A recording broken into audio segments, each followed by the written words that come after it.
name is Linda Lees. I am the head of programming for TEFAF New York. Welcome, happy to see you. There's sunshine, so that's a very good sign. We have an outstanding panel today to talk on a subject that I think we all think about. Many people think about but don't talk about, and that's in a sense how the idea for this panel came about.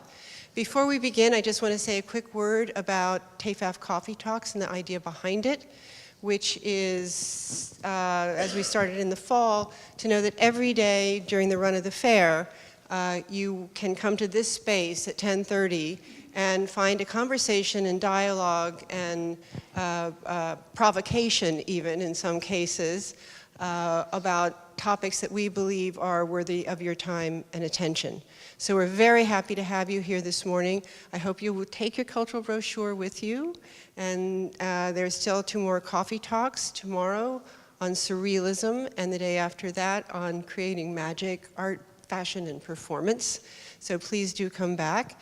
I'm now going to introduce our illustrious moderator, Mark Pachter, Director Emeritus of the National Portrait Gallery, Smithsonian Institution. So, the choice was the illustrious moderator rather than the other one whom we've sent out of the room. Really we might call this Why Are We Here? And that's not about the coffee talk, it's about the phenomenon of the art fair, which I don't even have to say in our lifetime, in the last decade, has exploded as a phenomenon in the art world.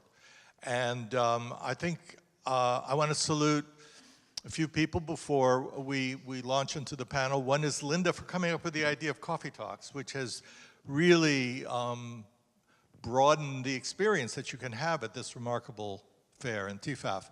Secondly, and I'll introduce him more formally in a second, Glenn, who is our godfather of this panel. I think that's a fair way to put it. And who must himself be provocative, because it's a provocative concept to actually challenge, not only celebrate as well, but challenge the notion of what is an art fair and is it entirely a good thing for the word in the description, the stakeholders, which is not only, of course, the artists and the dealers and so forth, but all of you who come to these and whose notion of art actually may be, and design more broadly, the whole category, may actually be more and more affected by the experience in these contexts. So we thought it'd be a good idea to examine that.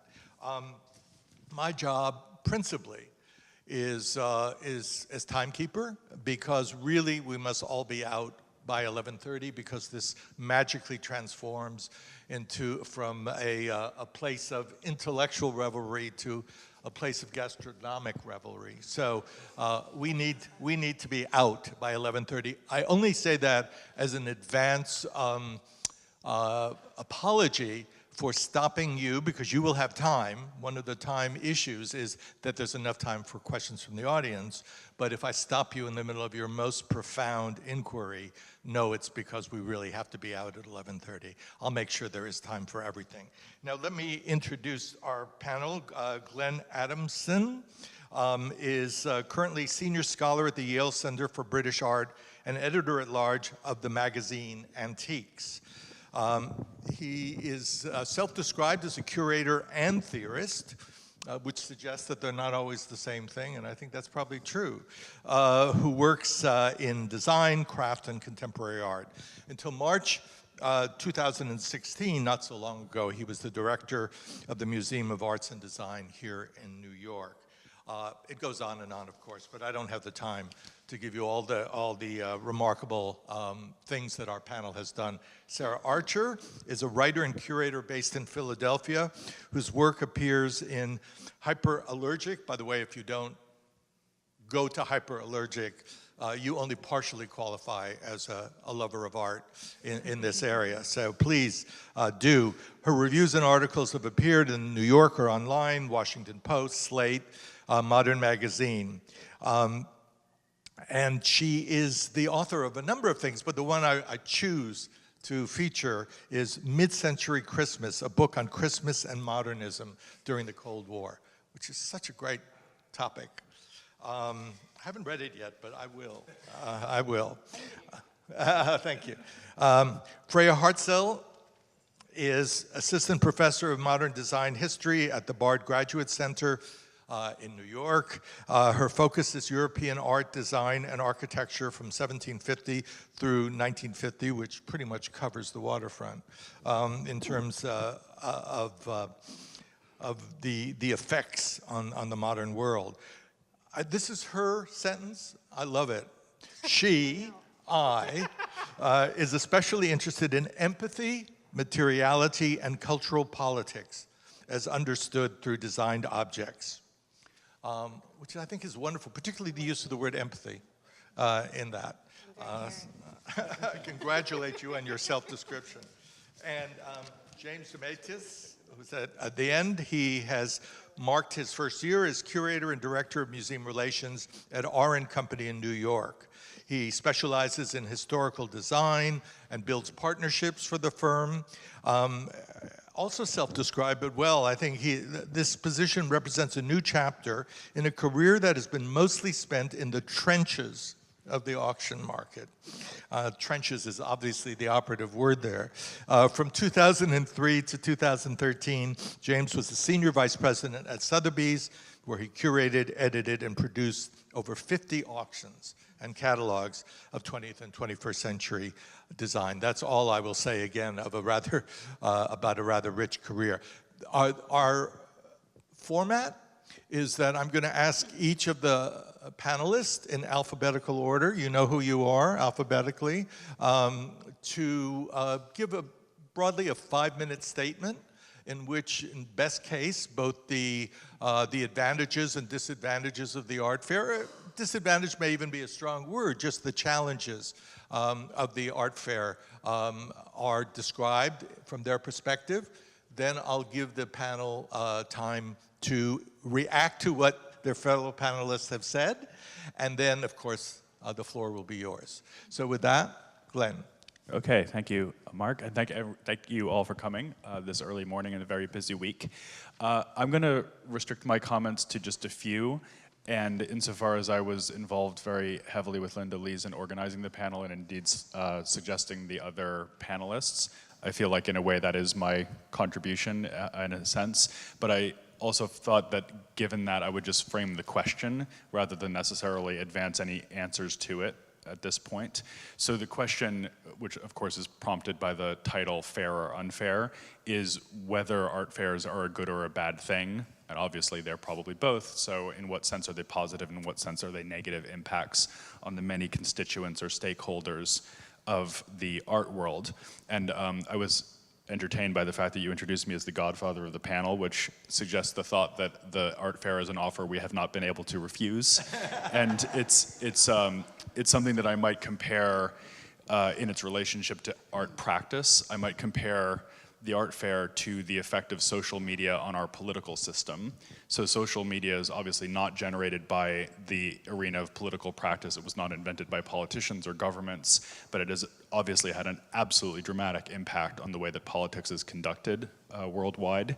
And that probably has been both good in the sense of democratizing access and awareness, and also bad in the sense that it has arguably made our political discourse much more superficial, much more twitchy, and also has transformed what was largely conducted behind doors, considered and then presented in a moment of focus and consideration. It has transformed that process into something that's carried out in public, live, in a very quick and probably very unconsidered way. And that indeed could be said to be true of the art fair as well. Art used to be presented in ways that were highly staged and considered by museums, of course, but also by commercial galleries, which is really what we're talking about mainly here, and even in auction houses, all of which are venues in which the presentation of art is curated and is put forth in a manner that is manifestly and hopefully deeply connected to an ongoing intellectual program, one that is very firmly anchored to place. So when you go to a gallery, let's say Matthew Marks or David Zwirner, you kind of know what you're going to get, and the building itself tends to reinforce aesthetically and you might say programmatically or ideologically even, reinforce the artistic program that you're going to find in that place. The art fair, by contrast, obviously is a transient event and a peripatetic one that shifts in terms of its architectural personality. TEFAF is a great example, something being uprooted from Maastricht and then brought here into an armory building that is also used for many other art fairs that most people who attend this one will be familiar with. And so what this does is to dislodge our relationship to place from our relationship to the art that's placed on view, and it also radically erodes the curatorial premise in which art is presented. And I suppose depending on how you feel about curating itself, you might think of that as a good thing or a bad thing. Maybe it's good that art is left to fight for itself in the wilds without the apparatus of intellectuals like me to help make a case for it, but maybe it's extremely corrosive and long-term will be very debilitating for any of the art world's claims about its own validity. And I will say that I slightly incline to the latter view, which is why I propose this as the subject for the morning panel, but I'm gonna leave it there for now. Clearly you've thought about this not at all. So, Sarah. Okay. We're going alphabetically. We're going alphabetically.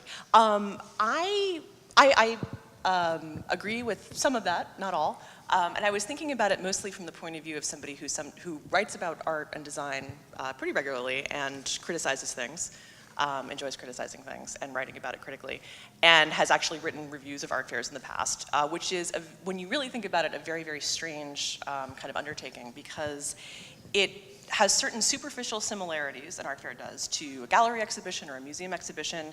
Art is being presented to you in a place, and that's more or less where it ends, because the goals and kind of authorship of the endeavors are totally different.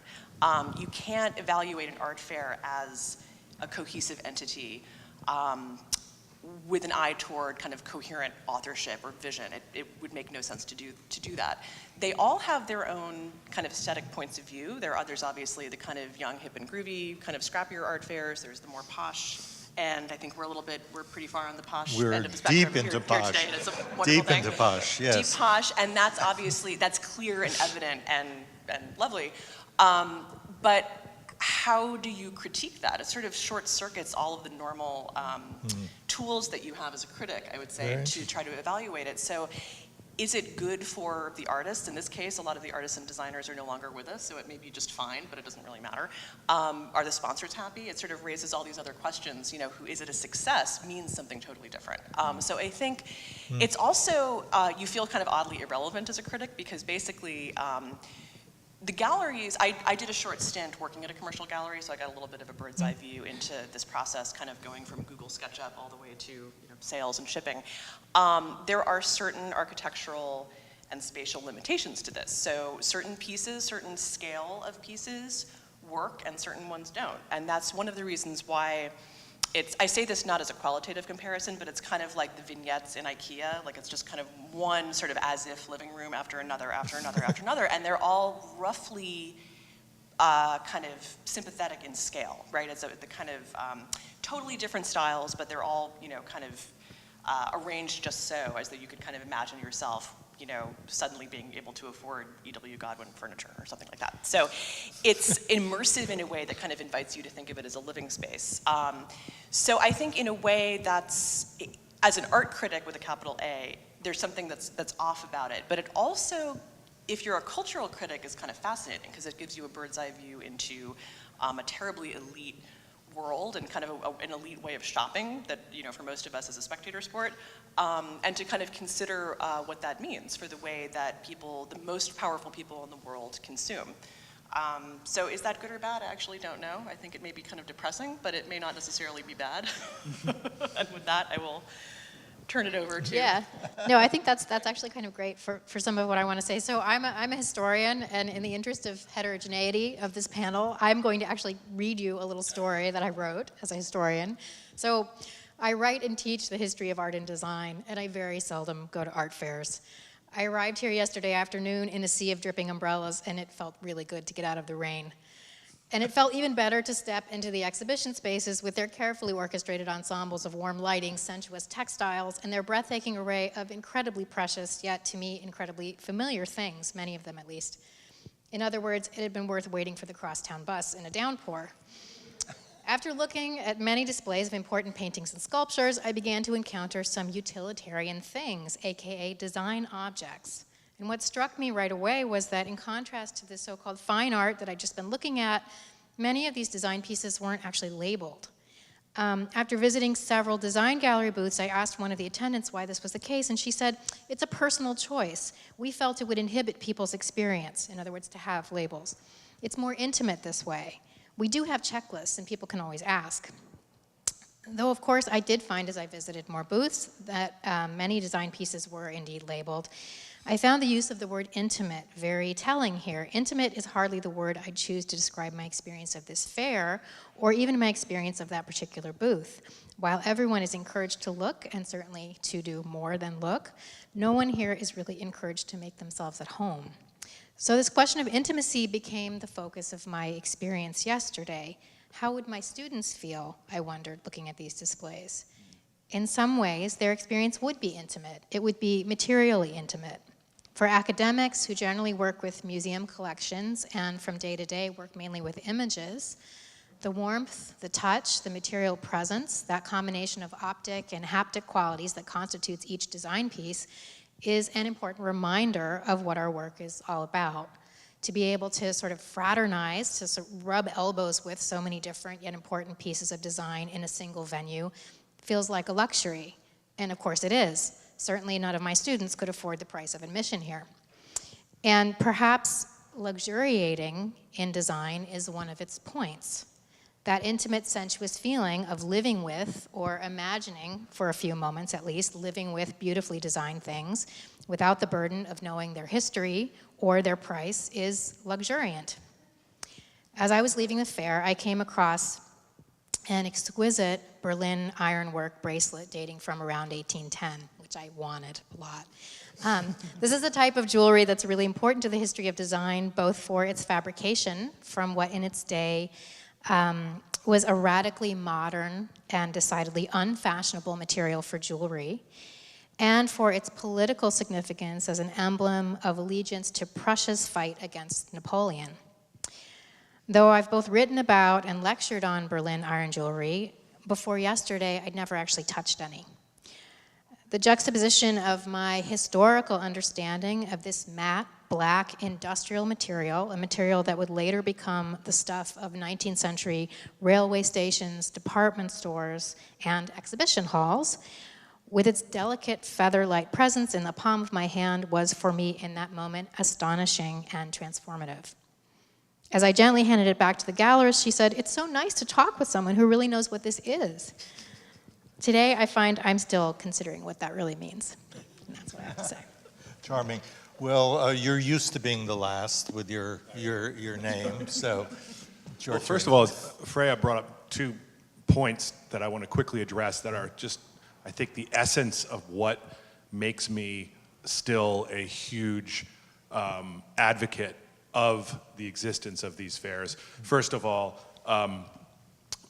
actually, one of them is not even, which is a criticism, which is something that does need to be addressed, and that is design galleries and decorative art galleries do need to continue to add more labels to their booths.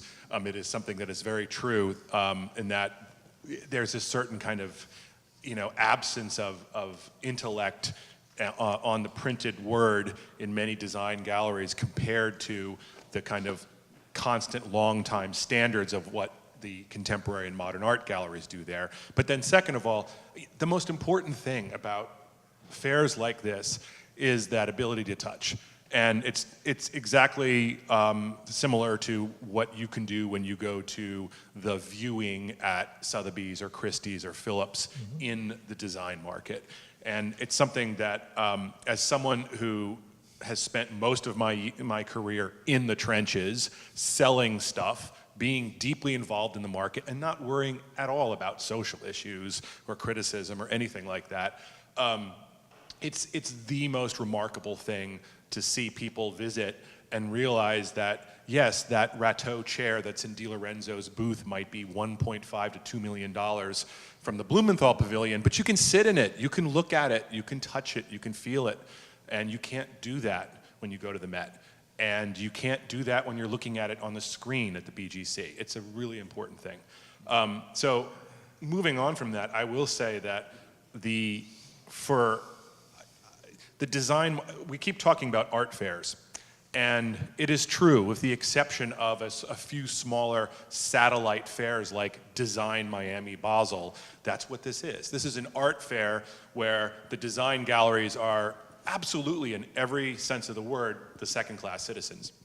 And the design market in general is, contrary to what you may read about, not a strong market. There was hope about 15 to 16 years ago that the design market would march in lockstep with the contemporary art market. That simply has not happened. And the design market has been flattened out by a wide variety of things. Most importantly, the internet, social media, reproductions, reissues, selling on Instagram, all of these issues which has sort of made things ubiquitous and has led to the fact that, by and large, the better design galleries are selling the vast majority of their material not to collectors, but to interior designers who are putting together environments for contemporary art collectors. And so what I love about a fair like TEFAF is that it's the one place where there is some hope for connoisseurship and where galleries such as, now we're not in this fair, we're over at Collective, but where if we were in this fair, and we would probably love to be in this fair next year, where we desperately search for the collector. And yes, the material here is far beyond what most folks can afford, most academics, most enthusiasts, people that follow Instagram and like pieces of Prouvé furniture online that way. That said, you can collect just about anything. This is the higher end version of it, and we're just searching for people who are in the upper rent district who will actually collect again, because it's just not happening. All interesting comments and amazingly diverse, although there's still a slight undertone of hostility toward the art form. We'll tease that out more. Let me just make a few comments before inviting comments again of each statement by the other panelists. And it's going to be from my experience as having been a museum professional, and now I'm just out there wandering and loving what I'm seeing, but without any particular purchase in mind. First of all, when you go, as most of us do, there is still the fantasy of possession. And even though we can't actually do it, I mean, you described your fantasy pretty well with the, I think that's actually a wonderful thing. And one of the things that fairs do is provoke the imagination. You can begin to imagine yourself in that room with that object. And I think that that's less true at galleries and most museums. So that's a good thing for me. I continue to love being in these places even when I'm not actually buying. The second thing, which is possibly related, is what it teases out of the quiet world that most of us never see. I mean, what doesn't yet get into museums, or what will go into private and came out of private rooms. So this revelation of what's there, usually owned by the very rich, but not always, by the way, is a very active thing that happens. Galleries, of course, do this too, but collectively it's amazing. The third thing I would say, so I'm being mostly positive about this experience because I'm quite excited as a consumer of them now. The third, just to borrow from popular culture, I think it's Brigadoon. It's Brigadoon, and more and more with multiple fairs happening in an environment. And I hope all of you are wandering too. Your loyalty, of course, must be to TEFAF, but as you wander about as well, you collectively begin to get a sense of excitement of the possibilities, of the comparisons that happen. I mean, from my point of view, modern design is collapsing if you go to one fair here, compared to what one sees otherwise, but that's just me. I can do that. And by the way, while we think of fairs primarily in terms of the visual arts in all their rich variety, remember that the idea of this kind of experience actually is quite old in the performing arts world. And actually the first idea of Brigadoon, appropriately enough, happened to me in Edinburgh, which I love going to in August, the Edinburgh Festival, which is this takeover of a place by a form that I adore. So let's keep that in mind as well. Now, having had my say, you've all said something. Do you want to respond? You have a bit already, but respond to observations made by your fellow panelists, and then you'll have a chance. No? Well, I have one thing that is a huge topic, I think, and maybe one that we can't as a panel really address. But I think the part of the subtext of my thinking here, and something that just came up, is this question of an art design divide, which kind of struck me yesterday. Is not something that I think about a lot, actually, because I think in academia, it's not so much of a topic anymore. But here it's a topic for sure. And just, I think for me, the moment of thinking about this question of labeling and context, if when we look at Picasso ceramics, which happen to be something that I can't abide, but we all have a sense of what that means and what that is, and the label tells, okay, we know it's Picasso, and we have that story almost without knowing very much about that. And then if we look at these design pieces without context, we don't necessarily have so much of a story. And I think for me, it wasn't necessarily entirely about that question of contextualizing, but also about this question of, like, we're just supposed to intuit that there's a hierarchical, or certainly there is a functional difference. But in many ways, I think at this fair, there's not so much of a functional difference, because, for instance, if we're seeing Josef Hoffmann dining room set and Egon Schiele drawings, in a way that's all an aesthetic whole. We're looking at those things in the same way. Those design objects are part of that aesthetic experience. So I'm curious if anyone has thoughts about that. Yeah, this sort of gets to the question of what the scenography of an art fair is good at and bad at. So I maybe intentionally overstated the degree to which the art is left to fend for itself in an art fair environment. And in fact, as you can see from this fair particularly, where I think there's a lot of capital being brought to bear by the various galleries, the settings are actually quite ambitious, given the fact that they are temporary and there will be no money recouped from any of the physical installation. So you look at a gallery like Dickinson upstairs, for example, and the kind of recreation of this almost gestile environment in order to create the proper setting for those objects. And there are several other examples of that. Also true over at Collective, occasionally true at Frieze this week here in town. Very rarely true at the lower level art fairs. Lower level, as you said, Sarah, they're quite explicitly placed in a kind of hierarchy. But what that scenography is good at, I think, is exactly what James pointed to, which is that this is essentially an event that's about interior decor, particularly as it applies to design. And usually there is a middle person, middle man, middle woman, who is acting as the liaison. And if it's not a designer, it might be an art advisor also who would be involved. But even if it's the direct consumer, I think there's a very strong and intense tendency for the fair to present itself as, I think both you and Freya and you, Sarah, said, as a kind of domestic environment in miniature, a simulacrum, which interestingly enough goes back all the way to the early 20th century in the way that modern design was first presented to the public, as in the Metropolitans, model rooms, and there are many other examples of that. So what you get is the look, generally speaking, but what you don't get is precisely the story. there's not a very strong sense of narrative, there's not a very strong sense of historical context in an art fair, precisely because of the speed, which gets back to the point I made earlier about Twitter being the kind of analogous phenomenon out there online.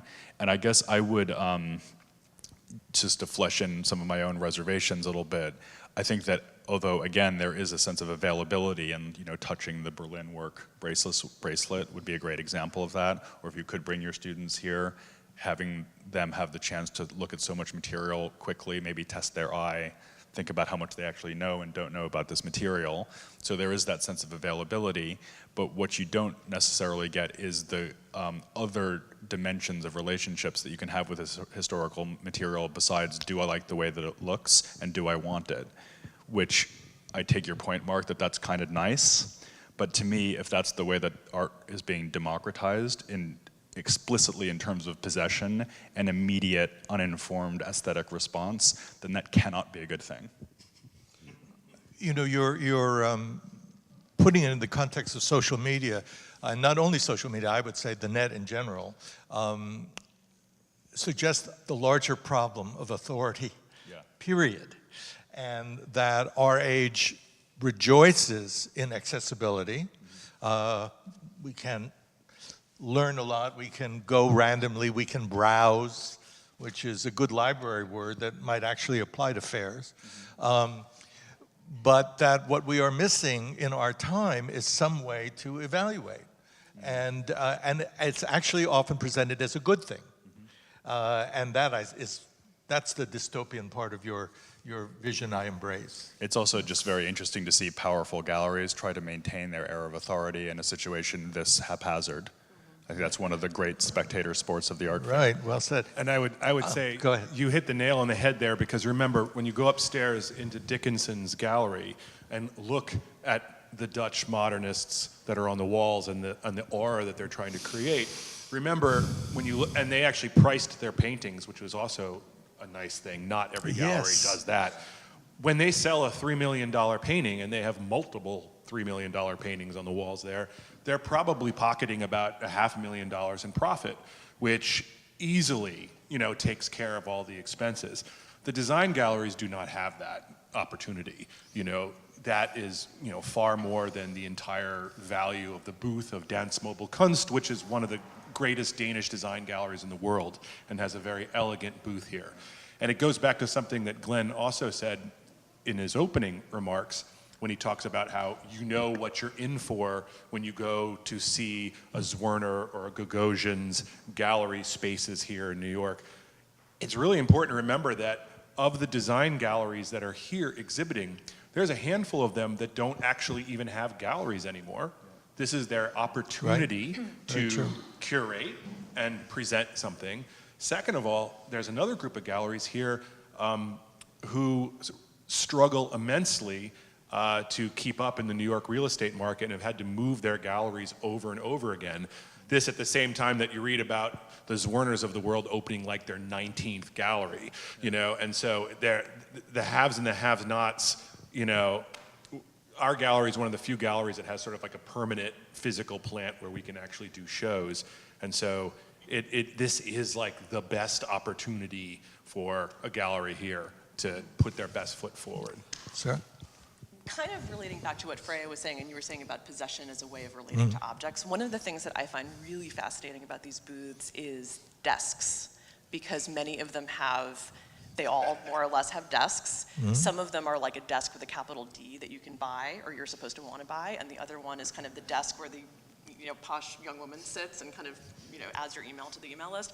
And it's kind of hard to tell. And I think looking at the booths as a workspace in a way is like really fascinating. And that kind of relates back to, is this design with a capital D as window dressing for works of fine art? And that's this kind of tiresome dichotomy that we encounter in the marketplace. But, or are they being presented as an object that you can use? Or is it there's something about the use of furniture in this kind of temporary workspace that's kind of, I don't know, I hate to use the word disruptive because it's so sort of eBay, but it's I don't know, I was thinking a lot about that. Well, one of the funny things that you bring up about that is that when I talk about the lack of true collectors out there, one of the most loyal fan bases for collecting design are the contemporary art dealers themselves. And so, first of all, they have the money to be able to collect design in addition to what they're doing, professionally. And so, yes, you will see little token representations of their taste. And in many fairs, that material is only supposed to be a prop, but it will be a perfectly wonderful period Prouvé desk. And it also probably is for sale if you really push them for it and do it behind the scenes. You just have to ask, and they'll tell you no, but then if you keep persisting, I mean, I think, I was go ahead, going to say, I think please. the word that comes to mind for me is accessory, right? I mean, and I don't even know how I feel about that. It's not necessarily that's, I mean, in many ways, I would not advocate, and this is completely, because I don't think about the market. So this is like, I just disclosed that. Like, I should leave now. But the idea of design is something utilitarian. I mean, we need a desk, right? They need a desk. They need a chair. And then, of course, there are booths that say, please do not sit on the sofa, So there's that, too, which operates in a number of ways. I mean, maybe you really don't sit on the sofa because it's about to fall apart, or maybe, you don't sit on the sofa because we want to encourage you to think of it as a piece of art and don't sit on it. But I think this idea of design as accessory is maybe it's not all bad, right? I mean, design is accessory in some way. Godfather wants to say something. The Godfather can say something. Yeah, so this gets back to a point that James made earlier about the useful hybridization that happens in a fair like TEFAF, where you have people who are coming from the Picassos, but maybe they even find out about Prouvé for the first time. Absolutely. Who knows? So that clearly is a positive thing that we should note. I did want to just maybe say something explicit about the secondary effects of the art fair, because that's something that was very much in my mind as we were preparing for this panel, and the reason that we invited a historian, a critic, and a gallerist to be part of the panel rather than people who actually make art fairs happen is because we wanted to lay stress on the indirect effects of the art fair. So James, for example, already mentioned the fact that it's become harder for galleries to sustain themselves in real estate, bricks and mortar. And of course, one of the reasons for that is that so much of the commerce is happening in the art fair, and the very fact that it's possible for a gallery to exist without existing physically is enabled by the art fair, but that goes both ways too, because if the art fair didn't exist, it would be that much more important to have bricks and mortar, and therefore more resource would be going towards that, and therefore you would have more continuity in terms of actual gallery physical plant. And less discussed, but I think also super relevant, is what Sarah said about criticism as applied to the art fair. In other words, it doesn't really apply. And Sarah had pointed us during our preparatory conversations for this panel to an absolutely terrific essay by Barry Schwabsky, which was published in The Nation back in 2012. And he sort of tried to write a critical assessment of Frieze while recognizing that effectively this was impossible, and anyway it didn't matter what he said. So unlike Diderot writing about the Salon back in the 18th century, where even a year later people would live and die by what he said about their paintings, Frieze doesn't care what a critic says. Critics are way too slow. How can they possibly come to grips with it as an overall phenomenon anywhere there's no curatorial proposition being made by most of the galleries in the first place? So what's the critic supposed to even write about? So it's like criticism slides off. And then the historian, it's maybe the hardest thing to figure out because it's so delayed, but I think that insofar as the gallery as an engine of historical meaning making, and then the critic as a kind of live record that a historian will go back to is concerned, it does seem to me that over time, the relationship between art and art history is in some way that I can't quite pin down, imperiled by the art fair phenomenon. And obviously we don't know what that's going to look like in 20 years, but it may well be that art historians of the future, when called upon to write about the decade and more following the millennium, and art historians in 2050, when they talk about our period, they may not actually talk about art. They might talk about art fairs, right, as the thing that was happening. That was the important phenomenon. It wasn't being led by artists anymore. Artists were only making product. All the transformative effects were being created by art fairs, by fabrication firms, et cetera, and how should we feel about that?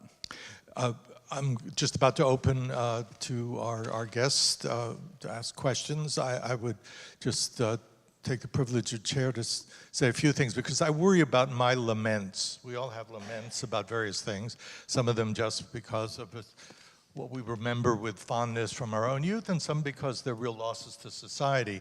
And the fear of the absence of the physical gallery, I haven't quite decided whether it's part of the lament in me for the loss of the art house and film and the independent bookseller, whether it's all about that, and that's either nostalgic or a real loss. The other side of it is that the physical space and the visiting over a long time in one place is, by the way, happening up and down 3rd Avenue in every category of object. Storefronts are emptying out. So there's a broader notion of how we do actually access things and needs and ideas, whether it's fluid, temporary, global, or local, specific, and regular. So again, it's part of, I think, that larger issue. Let's open to the audience. Do you have a question? Please, could you stand? It would be easier for us to see. I'm a collector, and I always find myself going to 6, 7 same art fairs. And so, I like New York art fairs, so TEFAF was extremely welcome for me, because I don't have to travel. The art fairs pretty much, with the exception of a few, the top art fairs, more or less, to me, it's pretty much, it's a wash. It's whether you go to Frieze or Armory. I mean, yes, TEFAF stands out, Art Basel stands out, but just below those two, it's pretty much the same. So my question to you is, A, do you think this market is going to grow? Because there are hundreds of art fairs, once I looked at this market. And the second is, what do you think can be done, what fairs can do differentiates themselves? Because as I said, I go to Frieze, I went to October, Frieze London, Frieze here, Armory, with the exception of, I will be blunt, with the exception of TEFAF Maastricht and Art Basel, the rest is pretty much the same. And I still go to them because I find it's a necessity because I don't have time to go to vernissages, to openings and things like this. And so those are just really sort of, A, you see this market is still growing because it's grew dramatically. And B, what's different some fairs can do sort of to inject the difference? How do you want to respond to that wonderful, those two great questions? James, maybe? James? Well, obviously there are, let's be clear here, and we're mostly here in the decorative arts world or design world, there are significantly more opportunities for fine art fairs than there are design and decorative arts fairs. And so, again, I feel that TEFAF, along with the Winter Antique Show in January, is sort of the last gasp of all of decorative arts connoisseurship and collecting. It is the last place. I mean, you go to Winter Antique Show, it's even more pronounced looking at, the decorative arts dealers from America who are the mom and pops who have run that fair for many years, and most of them are now operating out of their houses. I mean, there are so few decorative arts galleries left, in Uptown. I know, and I can't answer that. I mean, I just think, it's such a huge commodity. The one thing I would say, and I'm really pleased to hear from a collector because that's one constituency we don't have represented on the panel, so thank you for the question. The one thing I would point to, just because we haven't said it yet and it is obvious, is that the art fair is an intensely global phenomenon. This obviously comes to us from Maastricht, but what's really significant is that the art fair is expanding, depending on your point of view, either like a cancer or like the good word of a religion, to very unexpected geographies. So you have art fairs happening in places that have not historically been thought of as centers of art collecting, and of course they actually do propagate a new culture of art collecting in those places, as well as providing an anchor point for local art scenes in some cases. So I think any rigorous assessment of the art fair should take into account that the newness or the growth of the field that you're asking about is probably not going to happen in New York City. It's going to happen in Turkey and in Brazil and in Africa. And that might be actually the long-term contribution that the art fair phenomenon has to make, is actually loosening the stranglehold that a few cities have on the art world itself. Very interesting. Any other responses to that? Let's go on to another question, perhaps. Yes, please. Yes. The director of the Foster Art Museum in Miami, so I'm very interested in this panel. And I have, these are two questions. One is, are these art fairs the natural successors to the great expositions and the World's Fairs of the 19th century, which is my background? And the second is, how have these art fairs impacted the globalization of art production? So I'm curious about the artists who go in, and this gives them an advantage. They can see everything, including me. I see galleries, exhibits being produced in, from Hong Kong to Africa, not so much Africa, Asia, and here. So I find that very useful in many ways. So I'm curious if you can comment on those. Yeah, I mean, the question of these the World's Fairs, for instance. I mean, I'm somebody who works on the 19th century a lot, so I think about the Crystal Palace all the time. All my waking hours, I'm thinking about the Crystal Palace. And I think my immediate response, certainly in the context of this particular fair, but maybe in general, is that I think one thing that's very different is the kind of rarefication that's taken place. And I like Sarah's posh to not posh kind of spectrum comment. But I think that in a number of the earliest fairs, they were about a incredibly kind of promiscuous mixing of things and experiences, from artworks to furniture and household products, but things like machinery and wonders of science. And so I think those fairs had a much more kind of heterogeneity and also a kind of they're important venues for mixing of class, and mixing of social types. And anybody who's seen the recent the BBC Victoria series on PBS with Prince Albert sort of getting exciting about the railway, and this is a kind of an amazing. Especially the 19th century is this amazing period of kind of the aristocracy and the working person coming together and all in this venue for that kind of exchange. And I think that's very different in the fairs that we're talking about today. And so that's one thing that I would add. And I would say kind of the 20th century version of that, it was about consumption in the sense of like hot dogs, right? To go to the 1963 or 64 World's Fair in Queens, where you could kind of see like the Eames IBM pavilion, you weren't kind of going there as a hugely influential person to like buy the pavilion, right? You were sort of maybe inspired to buy a Selectric typewriter, but it was a very middle class, working class attraction. In a way that I would argue that it sort of doesn't really exist anymore. Yeah. Maybe it exists online. But I think this is sort of the sort of creme de la creme of that experience distilled and kind of made, sort of turned into the entirety of the experience. That said, it's funny. I do think that when you leave New York and you go to art fairs in other parts of this country, there's a little bit more opportunity for a mixing of classes and for the fairs to be educational.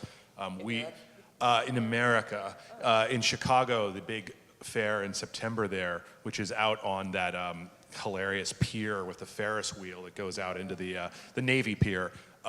We did that fair, which is 90% art, 10% design, and we were blown away on the weekend by how it was like you were in the Met in terms of the variety of people. And I would also say Miami, and you're familiar with that. Miami, the fairs in December turn into this massive social party scene, mixing many more different cultures and classes. New York, this building, not so much. But maybe Frieze more so. And I wanted to tackle the second part of your question, which I think is also a great one, which is what's the impact on the global production of art? And so here I'll cite something that Barry Schwabsky also cited, which is Chuck Close's well-known quip that an artist going to an art fair is like a cow going to an abattoir, a slaughterhouse. And the thing that an art fair will do for an artist right away is tell them exactly where they stand. And I think that is really the most salient effect that an art fair has. And as Sarah said, the fairs themselves are registered on this implicit hierarchy. So which gallery which fair your gallery gets into, and then obviously which gallery you are in. It's just a much more explicit version of the kind of hierarchization that artists have always had to deal with. And I think it's sobering for them in my experience. Most artists I know don't like going to art fairs very much, except for maybe the socializing on the opening night. And it does sort them out in a way that's extremely unmissable. I think it's appropriate that Glenn got the last word. Thank you very much. Thank you.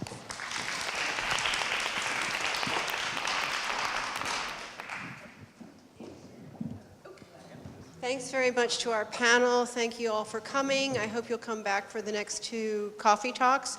I do want to say one thing about comparing this to Edinburgh Festival, and that is, I didn't say it in my introduction, but the idea for this is, for the coffee talks is something I completely borrowed, the nice word, from the Edinburgh Book Festival, which does something similar at 9:30 every morning if anybody who's been at the festival the night before can still get up for. But to have this more intimate setting to listen to a lot of interesting people talk on interesting topics. So I think there is a similarity there. And I would also add to the comment about world fairs, et cetera, the very nature of this endeavor of the coffee talks, plus our new partnership with the Metropolitan Opera, in a way is trying to expand our base as an art fair into the arts more generally, and intellectual investigation at the same time. So it's a small start, but we're trying to head in that direction to some degree. So again, my great thanks to you, thanks to our wonderful panel, and hope to see you again soon. Bye-bye.